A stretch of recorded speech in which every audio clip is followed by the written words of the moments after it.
Across the globe, 2,800 dedicated soldiers and civilians at 23 locations in 11 time zones stand ready. This is SMDC.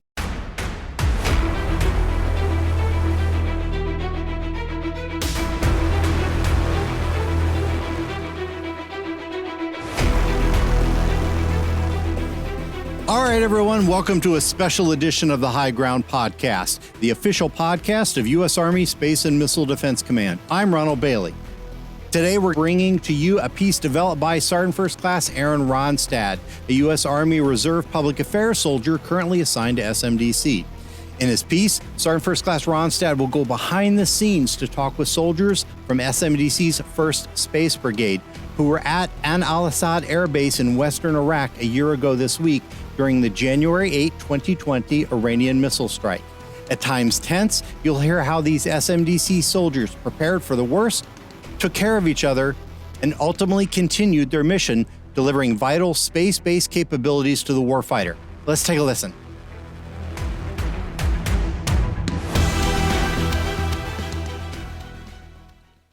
It's been more than a year now since Iran launched ballistic missiles at al-Asaid airbase in Iraq, but it's still very fresh in the minds of the soldiers from Army 1st Space Brigade Forward Detachment 1, who were on the receiving end of the attack.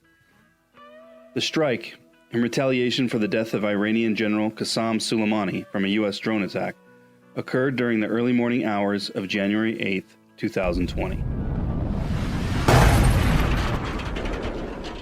Whether or not the strike was intended to kill American service personnel and contractors is up for debate. Regardless, though, it came within a couple hundred yards of them.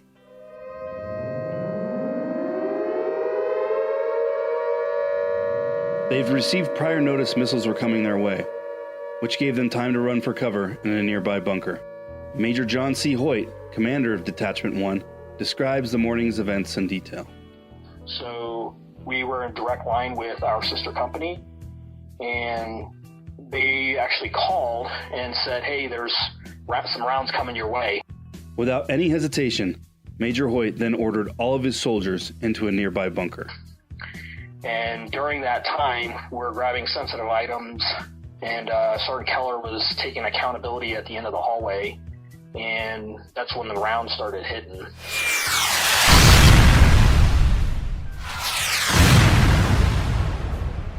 And from there, you could feel the shockwave. I saw Sergeant Keller's hair go completely vertical. Sergeant First Class Keller, the non-commissioned officer in charge of Detachment 1, describes that harrowing moment. It was a huge impact. It felt like I'd been punched in the chest.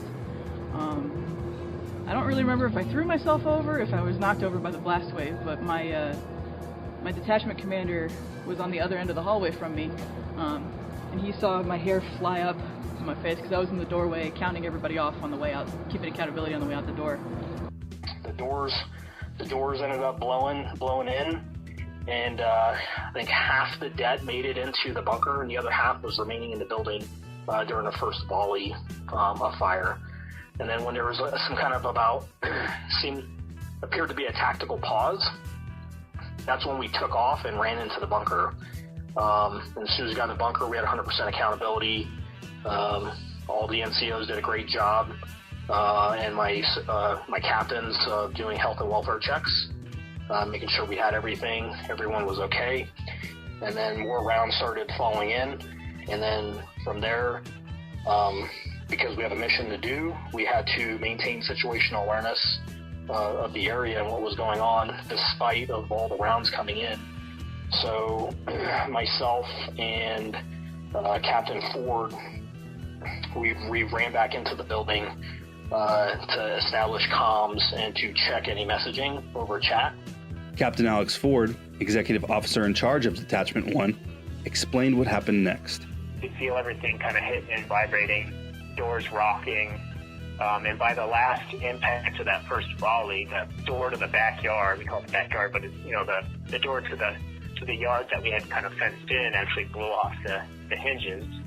And then you could smell the debris and the dust in the air. We had stuff getting kicked under doors, and immediately started kicking in, like, hey, we need to start figuring out what's going on. And then in the meanwhile, JTAGs continued to call us to let us know more rounds were coming. And then from there, we ran back into the bunker, and we did that several times throughout the night in between. And then once we got through all the volleys and it seemed like everything started to subside, you can hear, I believe it was the AC-130s, I believe, were shooting. And we didn't know what they were shooting at. So we're in the bunker, have no idea what's going on. And you can also hear small arms fire going on in one of the towers. Now, to this day, I don't know what they were shooting at. Whether or not small arms fire occurred that morning is unknown. An ammo cache was reportedly struck, though, which could have been what Major Hoyt heard. Numerous Det 1 soldiers also claimed to have heard rounds popping off, as well as the AC-130 gunship firing overhead. Sometime later, after the fourth volley of missiles, the all-clear was given to vacate the bunker. When we emerged from the bunker, we took up defensive positions around our building and resumed operations as best we could to protect in case of the event of a ground assault, and we waited it out till morning. That the ballistic missile threat's over for now. Newest biggest threat, newest biggest issue is a ground attack. So they said, hey, get prepped, get ready for a ground attack. You know, everybody kind of turned into the infantrymen. We put 4 soldiers on the roof with 2 light machine guns. We had a couple guys that were real good, real experienced with the light machine guns. Sergeant Elak, Sergeant Berger, Specialist Escobar, and Sergeant Evilsizer. You were great. And in that 4 people, you got a reservist that, his day job, he did construction. You got a vehicle mechanic. You've got a Seaburn NCO, and you've got a MI soldier. So not really the standard 11 Bravo that you would think of running around with light machine guns, but they were good with those things, and they were great. So they went up on the roof, and the commander got some roving patrols out, and that's basically how the next couple hours went until sunlight, and we started to get a better feeling that the threat was kind of subsided. Throughout the night, when things got quiet, because we don't know what the Iranians were targeting. We don't know anything. It could have been us. It could have been anybody.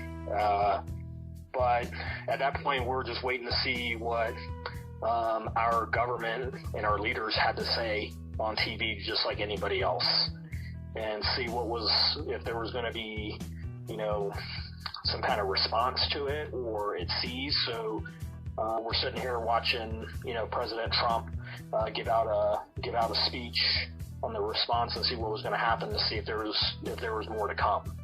And long story short, obviously there wasn't, but we all ended up sleeping in the workspace that entire night, and some of us pulling over 24 hours of shift and duty. Some people couldn't sleep, but they all we still maintained operations, and just continued on with the mission despite all that. Soldiers surveyed the damage and took in their surroundings after the attack. The biggest damage was right across the street, actually, where the first one hit. It was a huge crater, and in the middle of the night when it actually hit, when we went outside, it looked like the sky was on fire. The missiles had hit along the flight line, and I think they probably hit some fuel because it was just all on fire. Captain Ford, Sergeant First Class Keller, and Major Hoyt all reflected on the experience and what it meant to them. Very incredible. At the time, you don't really get a chance to think things through. You had maybe 2 or 3 seconds where you kind of panic. You quickly kind of shut that out and get to work, make sure people are safe and doing their job. But it was definitely the craziest thing I've been a part of and experienced. everything from feeling the ground shake from the shocks, the overpressure hitting you, debris kind of falling around you, the dust in the air kind of getting in your lungs all night. And then, the big thing was the unknown. We didn't really have a lot of information. Nobody really knows how to prepare for those kind of things. It's not something that you really expect to happen to you. People think about income or small arms and all sorts of other things that could happen, but nobody really thinks about a strategic weapon being targeted at you, so it's not really something people prepare for. So it was definitely, there's a lot of learning going on that night. The feeling when a ballistic missile strikes within a few hundred yards of where you're at is, say, like nothing else in the world. It was terrifying, but you do what you have to do to take care of your soldiers and to make sure everybody's okay. And all the leaders in that detachment did everything right that night, and all the soldiers did everything right that night to take care of themselves and each other. It was so much adrenaline, because you never know where the next missile's going to hit. You never know when the next round's going to come. You can hear the incoming on the big voice system, and JTAGs did great. They called us, they would send their report and they would call us immediately. But you never know where the next one's actually going to strike. And it's scary. It's scary sitting here talking about it, remembering it. So. Yeah, absolutely. I mean, a lot of things go through your mind. So the way those things came in, it sounds exactly like a jet engine coming in right at you. And when it hits, it is nothing like I've ever experienced. Again, it was my fourth deployment. I've been hit by, like mortar rounds, rockets, things like that. And that was something that I don't know, it's unimaginable type of feeling. So obviously adrenaline was high. There was a lot of mixed emotions. Many of our soldiers were first-time deployers, very young, but very poised and ready and very resilient. So they did very well. No one hesitated.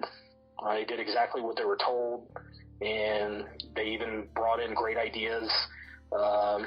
So they all did what they were supposed to do. I couldn't, it was more like we did battle drills, and they executed, with great pride. This is SMDC.